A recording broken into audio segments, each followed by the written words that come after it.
اب میں ان کے بعد اگلی مقرر مہناز بنت تمیجور درجہ اولیٰ کو بلاتی ہوں اسی شعر کے ساتھ۔ فنا کا گھر ہے یہ دنیا مکان نہیں میرا، فنا کا گھر ہے یہ دنیا مکان نہیں میرا، سدا کوئی بھی ٹھکانہ یہاں نہیں میرا۔ موصوفہ تشریف لائے اور آخرت کی منزل موضوع پر تقریر فرمائیں۔ السلام علیکم ورحمۃ اللہ وبرکاتہ۔ الحمد لله أحمده وأشكره وأتوب إليه وأشهد أن محمدا عبده ورسوله الذي قام بعبادة ربه ونسى أمته وبلغ رسالة الله، والسلام عليه وعلى آله وأصحابه والتابعين لهم بإحسان إلى يوم الدين، أما بعد، فأعوذ بالله من الشيطان الرجيم، بسم الله الرحمن الرحيم۔ آج کی اس بابرکت محفل میں میری تقریر کا آغاز کرنا چاہتی ہوں، اور میری موضوع سے جو بھی غلطی ہوئی تو سب سے پہلے اللہ تعالیٰ مجھے معاف فرمائے، پھر اساتذہ کرام اور میری پیاری دوستوں مجھے معاف کرے۔ اور میری تقریر کا عنوان ہے آخرت کی منزلیں۔ یہ دنیا کھیل بھی ہے، یہ دنیا کھیل ہے اور کھیل بھی ہے، یہ دنیا کھیل ہے اور کھیل بھی ہے، چند لمحوں کا منظر، جو کچھ بھی آتا ہے اسے خواب گرا سمجھو۔ صدر محترم، ہمارا موضوع گفتگو قیامت کی منزلیں ہے۔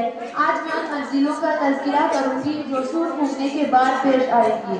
سور اس وقت پھونکا جائے گا جب اللہ کی طرف سے حکم ہوگا کہ دنیا کی عمر تمام ہوئی، اسے فنا کر دیا جائے۔ دنیا اللہ کا نام لینے والوں سے خالی ہو چکی ہے، اسے باقی رہنے کا کوئی حق نہیں۔ اسے تہ و بلا کر دو، زیر اور زبر کر دو، صفا ہستی سے مٹا دو۔ حضرت اسرافیل علیہ السلام سینگ کی شکل کا سور لیے منتظر کھڑے ہیں، کان حکم الہی کی طرف لگے ہیں، حکم ملتے ہی پھونک دیں گے، اور لمحوں میں یہ ساری کائنات، یہ چل پھر، یہ دوڑ بھاگ، یہ زندگی کے زمزمے اور قہقہے بھولی بسری کہانی بن جائے گی۔ زمین پر جائے گی، ستارے ٹوٹ ٹوٹ کر گرنے لگیں گے، پہاڑ روئی کے غالوں کی طرح اڑیں گے، بھاری بھاری چٹانیں ریزہ ریزہ ہو کر دھول اور گرد و غبار بن کر فضاؤں میں تحریر ہو جائیں گے۔ چیخ اور پکار کے ایک عجیب عالم ہوگا، جس چیز کا انسان انکاری تھا وہ اس کے سامنے ہوگی، لیکن اس وقت ہوگی جب اقرار کی اس کے اندر سخت نہ ہوگی، اقرار کی اس میں توقع نہ ہوگی۔ وہ پھٹی پھٹی آنکھوں سے سارے خوفناک مناظر دیکھے گا، لیکن زبان گم ہو چکی ہوگی، جسم کے ٹھیٹھرے اڑ چکے ہوں گے، اور وہ نمونہ عبرت بن چکا ہوگا۔ چھپ گیا آفتاب شام ہوئی، چھپ گیا آفتاب شام ہوئی، ایک مسافر کی راہ تمام ہوئی۔ دوبارہ سور پھونکتے ہی میدان حشر قائم ہو جائے گا اور حساب کتاب کی منزل آ جائے گی۔ اللہ تعالیٰ سارے آسمانوں کو اپنے دائیں ہاتھ میں لپیٹے گا اور کہے گا، انا الملک این الجبارون این المتکبرون، میں بادشاہ ہوں، جو برائی کے نشے میں گھمنڈی اور متکبرین کہاں ہے؟ اللہ تعالیٰ پھر سے کہے گا، انا الملک این الجبارون این المتکبرون، میں بادشاہ ہوں، جو برائی کے نشے میں گھمنڈی اور متکبرین کہاں ہے؟ اللہ تعالیٰ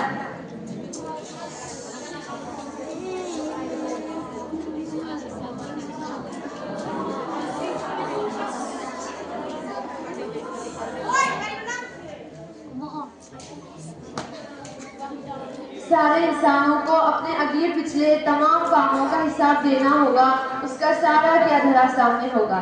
اللہ کی پکڑ اتنی سخت ہوگی کہ بچنا ناممکن ہوگا۔ اس دن کسی قسم کی طرفداری، حمایت، دوستی، سفارش، عزیزداری متعلق کام نہ دیں گے۔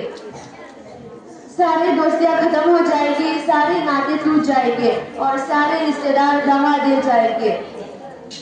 میدان حشر میں سب لوگ ننگے پاؤں ننگے بدن غیر مختون جمع ہوں گے۔ سب سے پہلے حضرت ابراہیم علیہ السلام کو کپڑے پہنائے جائیں گے۔ حضرت عائشہ صدیقہ رضی اللہ تعالیٰ عنہ نے رسول اللہ صلی اللہ علیہ وسلم سے عرض کیا، یا نبی خدا، عورت مرد ایک دوسرے کو دیکھیں گے، بڑی شرم آئے گی۔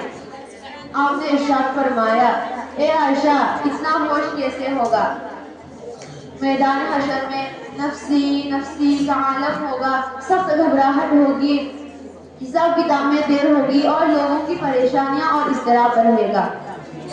سب مل کر حضرت آدم علیہ السلام کے پاس جائیں گے اور کہیں گے آپ آدم علیہ السلام ہے، سارے انسانوں کے باپ ہیں، اللہ نے آپ کو اپنے ہاتھ سے پیدا کیا، اپنے فرشتوں سے سجدہ کرایا اور اپنی جنت ٹھہرایا، ہمارے لیے اپنے رب سے سفارش کر دیجئے تاکہ ہمیں اس جگہ سے نجات دے۔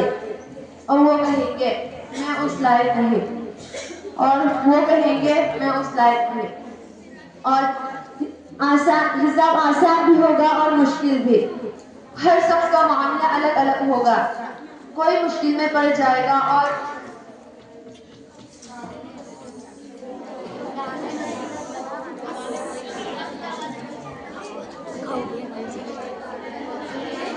اللہ تعالی ہم سب کو بھی قبر کے عذاب اور میدان حشر کی حساب کتاب سے آسان فرمائے، اور ہم سب کو بھی زیادہ سے زیادہ یہ دعا کرنا چاہیے کہ اللہ تعالی ہم سب کو بھی آسان حساب لے کر جنت میں داخل کرے۔ آمین۔